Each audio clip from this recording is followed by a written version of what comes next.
माता की, भारत माता की। गुड।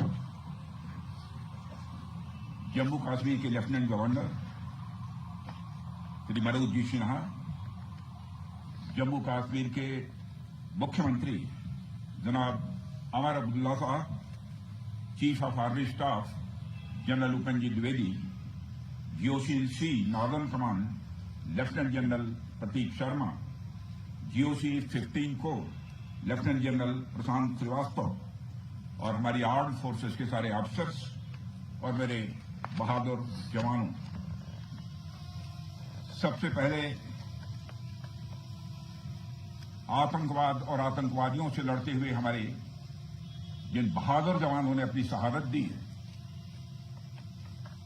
उनकी शहादत को मैं नमन करता हूं, उनकी मैं स्मृति को नमन करता हूं। और साथ ही पहलगाम में जो निर्दोष नागरिक आतंकवादियों के द्वारा मारे गए हैं, उनकी भी स्मृति को मैं नमन करता हूं। मैं हमारे घायल सैनिकों के साहस को भी नमन करता हूं और ईश्वर से यह प्रार्थना करता हूं कि वह जल्द से जल्द स्वस्थ हो जाएं।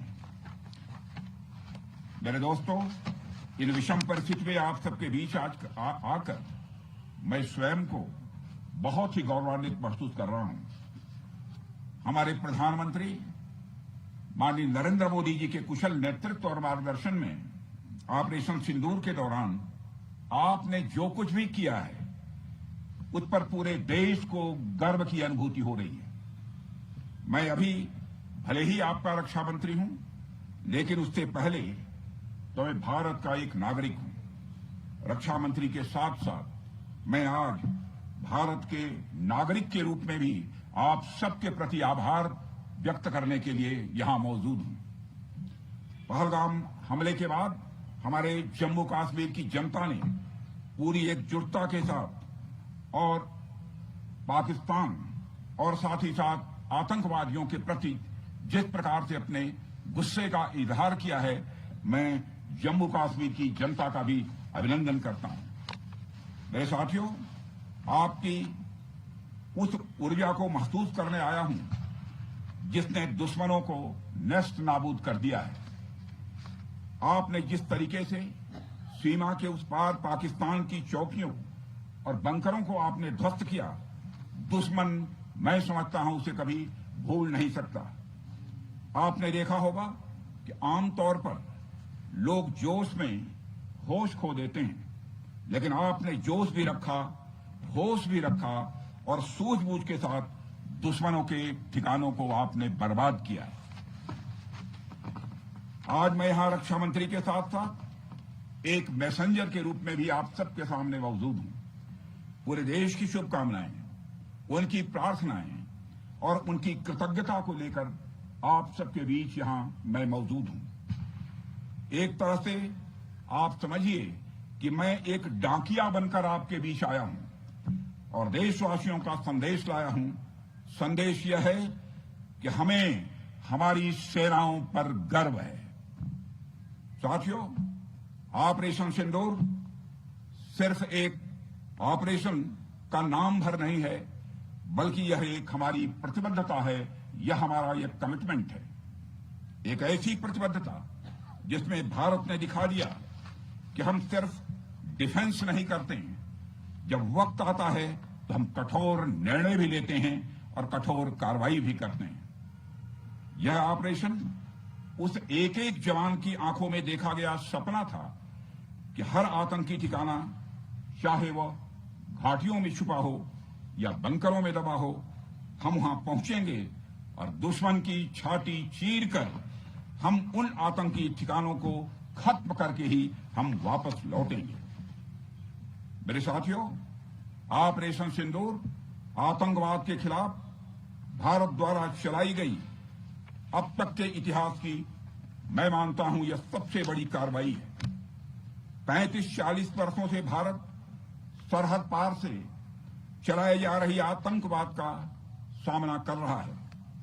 आज भारत ने पूरी दुनिया को यह साफ कर दिया है, यह स्पष्ट कर दिया है कि आतंकवाद के खिलाफ हम किसी भी हद तक जा सकते हैं।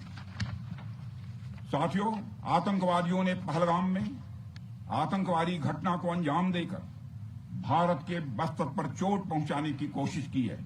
भारत की सामाजिक एकता को तोड़ने का भी प्रयास किया गया है। उन्होंने भारत के माथे पर वार किया, हमने उनकी छाती पर वार किया है और छाती पर घाव किया है। पाकिस्तान के जख्मों का इलाज इसी बात में है कि वह भारत विरोधी और आतंकवादी संगठनों को पनाह देना बंद करे और अपनी जमीन का इस्तेमाल भारत के खिलाफ किसी भी सूरत में न होने दे। साथियों, आपको याद होगा कि लगभग 21 साल पहले स्वर्गीय अटल बिहारी वाजपेयी जी के सामने इसी पाकिस्तान ने इस्लामाबाद में डिक्लेरेशन किया था कि अब उनकी धरती से आतंकवाद एक्सपोर्ट नहीं किया जाएगा। मगर पाकिस्तान ने भारत को धोखा दिया है, पाकिस्तान ने भारत को छला है और आज भी वह धोखा दे रहा है। इसका खामियाजा अब उसको भारी कीमत करके भुगतना पड़ा है और यह कीमत, यदि आतंकवादी वारदातें चलती रही तो लगातार यह बढ़ने ही वाली है। हमारे प्रधानमंत्री श्री नरेंद्र मोदी जी ने दो टूक शब्दों में आतंकवाद के खिलाफ भारत की नीति को रीडिफाइन कर दिया है, इसे परिभाषित कर दिया है, जो यह कहती है कि हिंदुस्तान की सरजमी पर किया गया कोई भी आतंकी हमला एक एक्ट ऑफ वार माना जाएगा। दोनों देशों में जो अंडरस्टैंडिंग बनी है फिलहाल वह इसी बात को लेकर है कि सरहद पार से कोई बेजा हरकत अब नहीं की जाएगी। अगर की गई तो बात निकलेगी तो बहुत दूर तक जाएगी। साथ ही हमारे प्रधानमंत्री ने यह भी साफ कर दिया है, आतंक और बातचीत कदापि एक साथ नहीं चलेंगे और अगर बात होगी तो आतंकवाद पर होगी और पाक ऑक्युपाइड कश्मीर पर ही होगी। साथियों, ऑपरेशन सिंदूर की कामयाबी ने पाकिस्तान में छिपे आतंकी संगठनों और उनके आकाओं को भी यह साफ बता दिया है कि वे कहीं भी अपने आप को महफूज और सुरक्षित न समझें। अब वे हमारे बहादुर भारतीय सेनाओं के निशाने पर हैं। दुनिया जानती है हमारी सेनाओं का निशाना अचूक है और वो जब वो निशाना लगाते हैं तो गिनती करने का काम वह दुश्मनों पर छोड़ देते हैं। साथियों, आज आतंकवाद के खिलाफ भारत की प्रतिज्ञा कितनी कठोर है इसका पता इसी बात से चलता है कि हमने उनके न्यूक्लियर ब्लैकमेल की भी परवाह नहीं की है। पूरी दुनिया ने देखा है कि कैसे गैर जिम्मेदाराना तरीके से पाकिस्तान द्वारा भारत को अनेक बार एटमी धमकियां दी गई हैं। आज श्रीनगर की धरती से मैं पूरी दुनिया के सामने यह सवाल उठाना चाहता हूं कि क्या ऐसे गैर जिम्मेदार और रोग नेशन के हाथों में परमाणु हथियार सुरक्षित हैं? मैं दुनिया के सामने यह सवाल खड़ा करना चाहता हूं। मैं मानता हूं कि पाकिस्तान के एटमी हथियारों को IAEA international atomic energy agency की निगरानी में लिया जाना चाहिए। मैं ये कहना चाहूंगा और साफ तौर पर कहना चाहूंगा। साथियों, हमारी सेनाओं हमारी सीमाओं पर अपनी मातृभूमि की रक्षा के लिए जिस तरह से आप सभी बिना रुके बिना थके दिन रात लगे रहते हैं वह अपने आप में अद्भुत है और अद्वितीय भी है। आपकी यही बातें हम सब भारतीयों के लिए मार्गदर्शक का कार्य करती हैं। यही कारण है कि मैं हमेशा आपसे मिलने के लिए उत्साहित रहता हूं ताकि आपके अंदर की ऊर्जा से हम सब भी कुछ प्रेरणा ले सकें। साथियों, आतंकियों ने पहलगाम में धर्म पूछकर हमारे निर्दोष लोगों को मारा।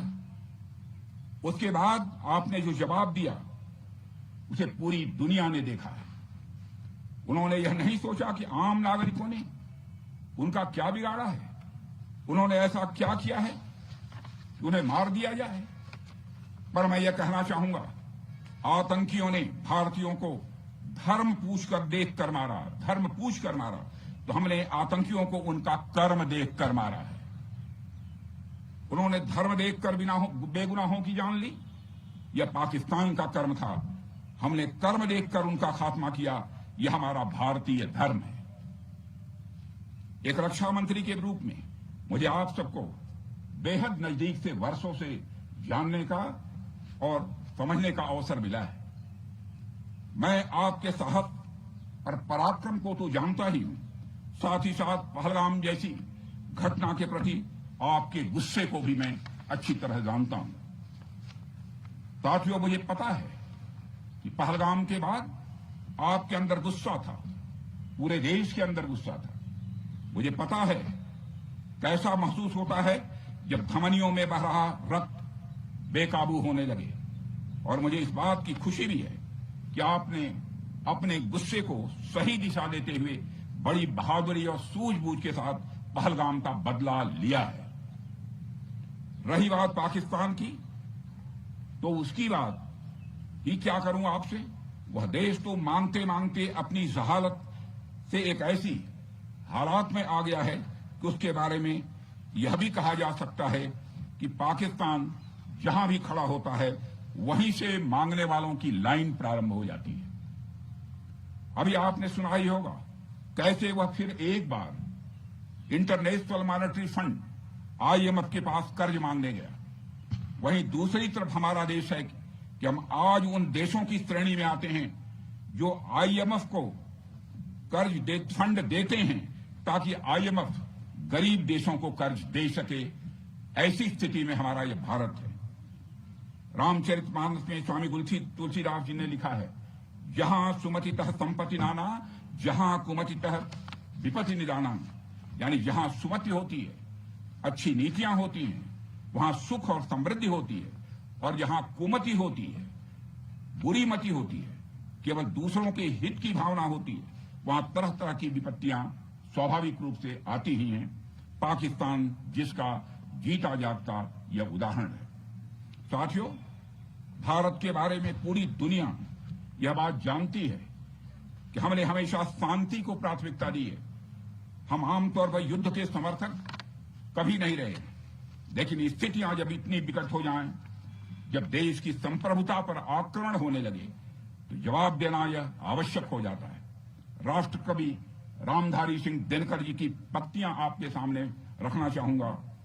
रुग्ण होना चाहता कोई नहीं, रुग्ण होना चाहता कोई नहीं, रोग लेकिन आ गया जब पास हो तिक्त औषधि, कड़वी औषधि। तिक्त औषधि के सिवा उपचार क्या, शमित होगा वह नहीं मिष्ठान्न से। यानी कोई बीमारी अगर लग जाए वह मिठाई से दूर नहीं होती है, उसके लिए कड़वी दवा ही काम करती है। इसलिए आतंकवाद जैसे रोग के लिए भी ऑपरेशन सिंदूर जैसी दवा की बड़ी जरूरत हो गई थी। साथियों, पूरे देश में हमारी सेनाओं को और हमारे सैनिकों को एक सम्मान की दृष्टि से देखा जाता है। एक सशक्त राष्ट्र वही होता है जो अपनी सेनाओं को सम्मान के साथ साथ आधुनिक हथियार और साजो सामान भी दे जिसकी उसे जरूरत है। मुझे गर्व है कि आज प्रधानमंत्री जी के नेतृत्व में सरकार हमारी सेनाओं के लिए यह सब सारा काम कर रही है। हमने यह सुनिश्चित किया है कि हमारी सेनाएं हर परिस्थिति के लिए तैयार रहें। और मैं यहां पर army chief general Upendra Dwivedi ji को भी बधाई देना चाहता हूं, क्योंकि बार बार मेरी चर्चा होती रही है और बार बार मैं यह पूछता हूं कि जो भी आवश्यकताएं हैं उन आवश्यकताओं को पूरा करने के लिए हम पूरी तरह से तैयार हैं। और इसलिए इसके लिए हम वर्ल्ड क्लास बेहतरीन गुणवत्ता वाले साजो सामान अपनी सेनाओं को देने की कोशिश कर रहे हैं। आज आधुनिक राइफल्स, मिसाइल डिफेंस शील्ड और ड्रोन्स जैसी नई पीढ़ी के कई इक्विपमेंट को तेजी से भारत में ही बनाया जा रहा है। साथियों, इसके अलावा सीमावर्ती इलाकों में हमने जो काम किया है वो आप सब देख रहे होंगे। आज LAC और LOC पर भी कनेक्टिविटी है, वैसी पहले शायद कभी नहीं थी। हमने हर स्तर पर यह दिखाया है कि हमारी सरकार केवल युद्ध भूमि पर ही नहीं बल्कि व्यक्तिगत रूप से और पारिवारिक रूप के साथ अपने सेना के जवानों के साथ खड़ी है। साथियों, अंत में एक बार फिर आप सभी को आपके शौर्य और पराक्रम के लिए हृदय से हार्दिक बधाई देता हूं। मैं आपको यह आश्वासन देता हूं कि हमारे प्रधानमंत्री जी के नेतृत्व में देश की सरकार और देश की जनता हर कदम पर, हर स्थिति में आपके साथ कंधे से कंधा मिलाकर खड़ी है। मुझे पूरा विश्वास है कि आपके सहयोग से हम इस पूरे क्षेत्र में आतंकवाद का समूल नाश करेंगे, ताकि कल को कोई भारत की संप्रभुता के खिलाफ आंख उठाने की हिमाकत न कर सके। इसी आशा और विश्वास के साथ आप सबके शौर्य और पराक्रम की सराहना करते हुए और आप सभी को अपनी हार्दिक शुभकामनाएं देते हुए अपना निवेदन समाप्त करता हूं। बोलिए जय हिंद, जय हिंद। यहाँ का घोष वाक्य क्या है? इस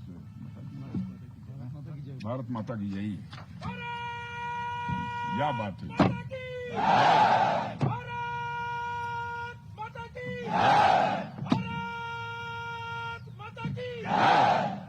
बहुत अच्छे।